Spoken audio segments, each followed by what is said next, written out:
পায় ও ধৰি আছে আতি আৰ্ত ভৈলা গজৰাই তুলি ওপৰক মাথা দেখিল অন্ততয় গৰুৰত হৰিণে বয় আকাশে শুভয়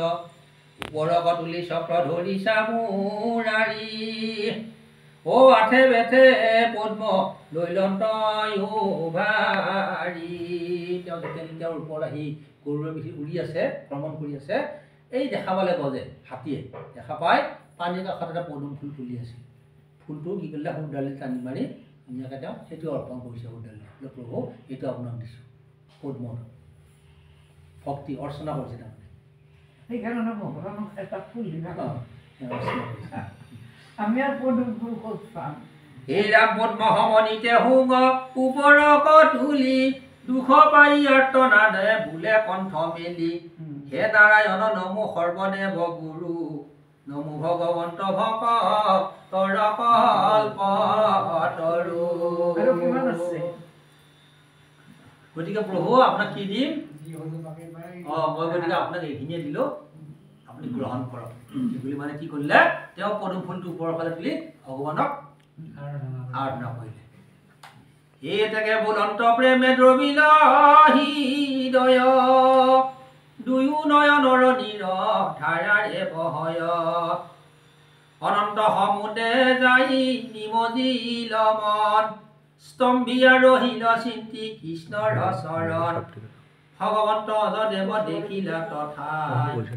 আপোনাৰ দুখে গজৰাজে দুখ পায় যদি শীঘ্ৰ বেগে আতি গৰু ৰয়া সন্ত ভকতৰ স্নেহে তাকো অল্প মাতিল অন্তৰ তাৰমানে তাকো ভক্তিৰ হেৰিত ভকতৰ শাৰীতে থৈ দিলা হাতীবোৰ তেনেকুৱা আমি ভকত তেওঁ ভকত তেওঁ ঘৰত তেনেকুৱা তেওঁ ভকতে হয় স্তুতি কৰিলে ন তেওঁক স্তুতি তুষ্ট হৈ তেওঁক ভকতৰ লগতে ৰাখিলে ভকতৰ সংগতে বোলে ভগৱান পায় আপুনি যেনে তেনে যায় হিমন্ত মিশ্ৰ তাতে যাব নোৱাৰিবি এনেকুৱাকৈ এই ভকতৰ যোগেদি ভগৱন্তে যাব পাৰে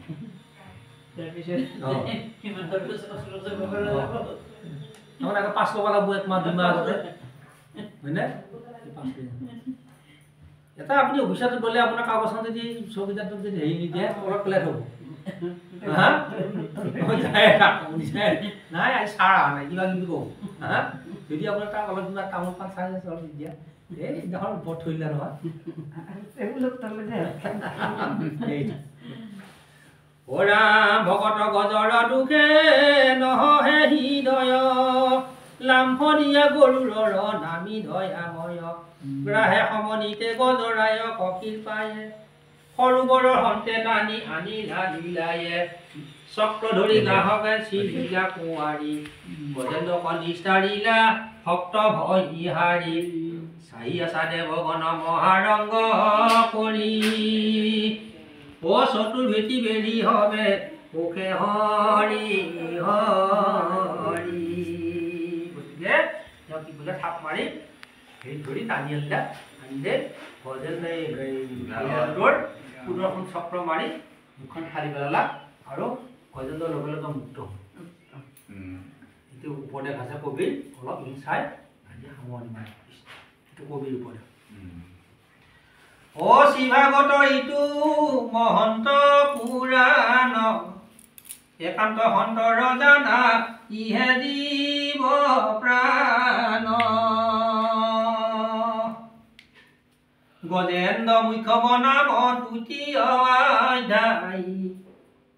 দেখিও সাধু হব এহি মানে যাই দেখা ভকতিৰ বল যতনৰ নাৰী ভকতি সমান অনাহিও উপকাৰী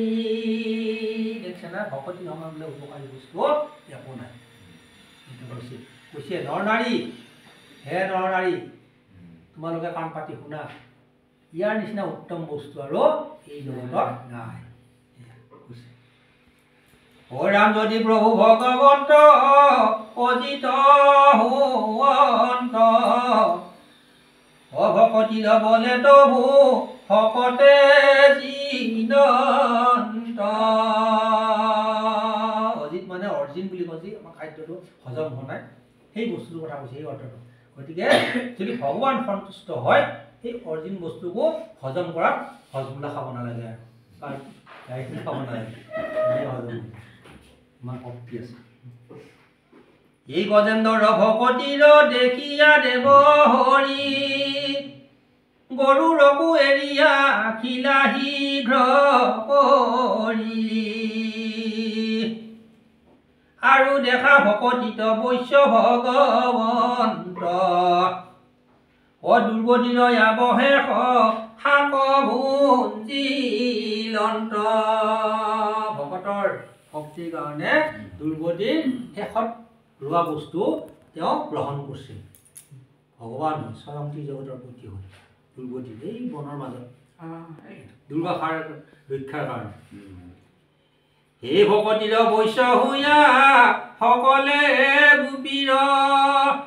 মহাস্নেহে আনি দিলা পাদুকা ভৰিৰ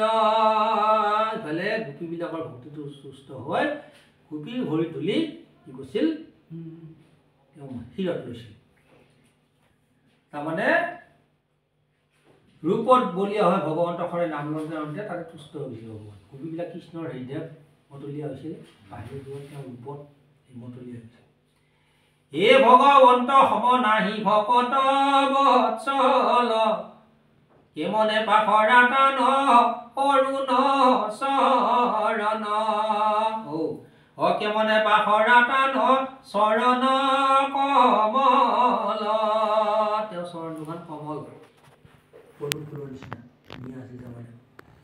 এতেকে আমাৰ মহাভাগ্যৰ উদয়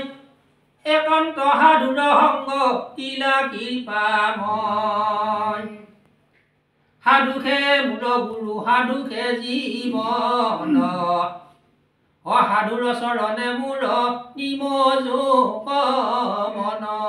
গতিকে আমাৰ মনবিলাক সদায় ভাললৈকে যাওক আৰু সদায় যেন সন্তৰ লগ পাওঁ সেইটোৱে চিন্তা কৰিব লাগে সন্ত মানে ভাল মানুহ হে নমো বৃন্দাবন চন্দ্ৰ গোপীৰ জীৱন সমস্তে উপায়ে তুমি জানা নাৰায়ণ মই প্ৰবন্ধ কয়েহি অৰ্থ শিকায়ুক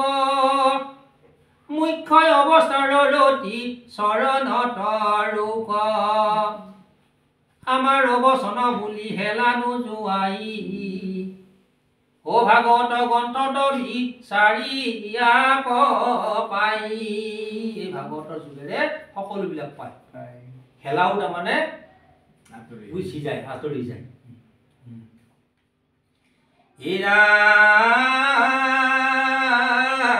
সুৰকলি যুগ কস্মৰণে ধাতু যায় আকৌ তৰিবাৰ কিছু আচই উপায় এই কলি যুগটো যদি কষ্টৰ যুগ কিন্তু তাতেও তৰণৰ এটা উপায় আছে তাতেও এটা মুক্তিৰ স্থল আছে আৰু কলি যুগটো ধন্য কিয় ধন্য এতিয়া হৰিনাম গালে সকলোবিলাক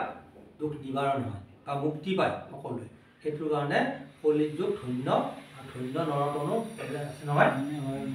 আৰু সেইটো মানে কলি যুগটো এটা উত্তম যুগ তাৰমানে সত্যত এটাতকৈও এই যুগটো সৎ উশাহ নিছে তাৰমানে হে ৰাম সাধু সংগে ৰাম নাম গাঁও বেঢ়ি আপুনি পলাইবে কলি আমাক এৰি